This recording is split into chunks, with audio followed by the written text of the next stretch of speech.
Don't leave yet. My neighbor asked me to help her shovel snow. Then she said 4 words that changed everything. Please don't go yet. The first morning I saw Diane standing alone in her snow-buried driveway, I figured she just needed an extra pair of hands. I had no idea that one small favor would open the door to a secret she'd been guarding since the day she lost her husband, or that a single whispered sentence would end up reshaping both our lives. When she said it, "Please don't go yet," there was something in her eyes, a kind of fear that no snowfall could bury.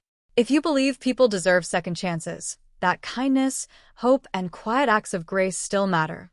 I'd love it if you'd like this video. Share it with someone who could use a little encouragement, drop a comment, and subscribe. It genuinely helps us keep telling these stories. My name's Ethan, and I'd lived in Pine Hollow, a small mountain town in Colorado, for almost 12 years. The winters there were the kind you'd see on a calendar, gorgeous, but brutally isolating if you let them be. I made my living as a carpenter, mostly patching up cabins that couldn't survive the season without help. Diane had moved in next door 3 years back with her husband, Daniel, a volunteer firefighter everyone in town respected.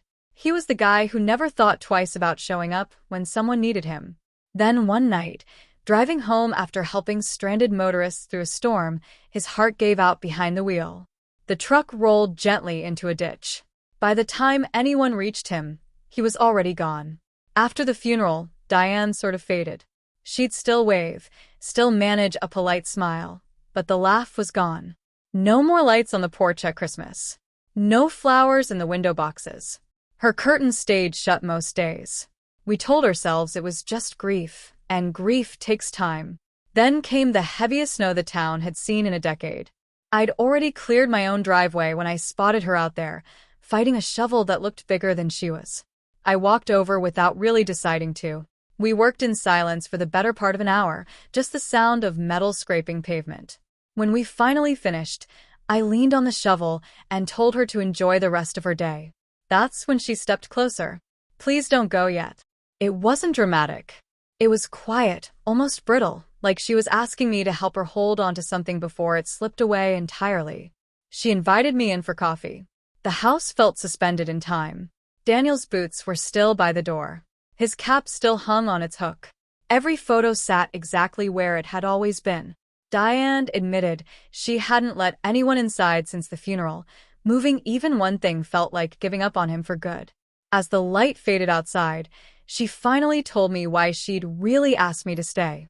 Tucked inside an old cedar chest was a bundle of letters Daniel had written after he found out about his heart condition, letters he'd hoped he'd never have to give her.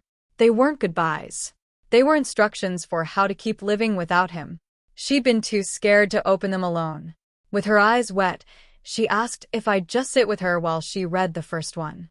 He'd written about sunsets they hadn't watched yet, a garden he wanted her to plant, dinners with the neighbors, laughing without feeling guilty about it. He wasn't asking her to move on from him. He was asking her not to let sorrow have the last word. In the weeks that followed, something between us grew. Not a replacement for what she'd lost, but a way of honoring it. We fixed her porch railing, repainted the mailbox, strung lights along her roofline before the next storm rolled in. Other neighbors started showing up too. Kids built snowmen in her yard again. The house that had gone quiet started sounding like a home. One Saturday, Diane hosted a soup dinner using Daniel's old family recipe.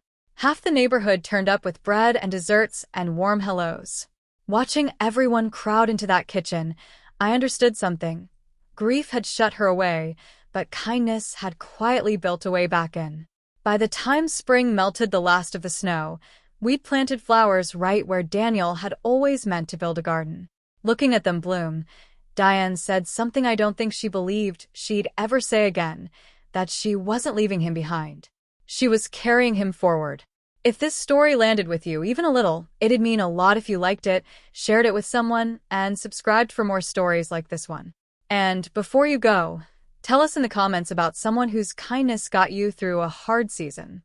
Someone reading this might need to hear it today.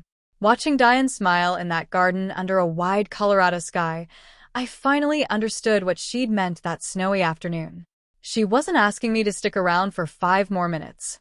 She was asking someone, anyone, to remind her that life could still hold friendship and hope, even after everything.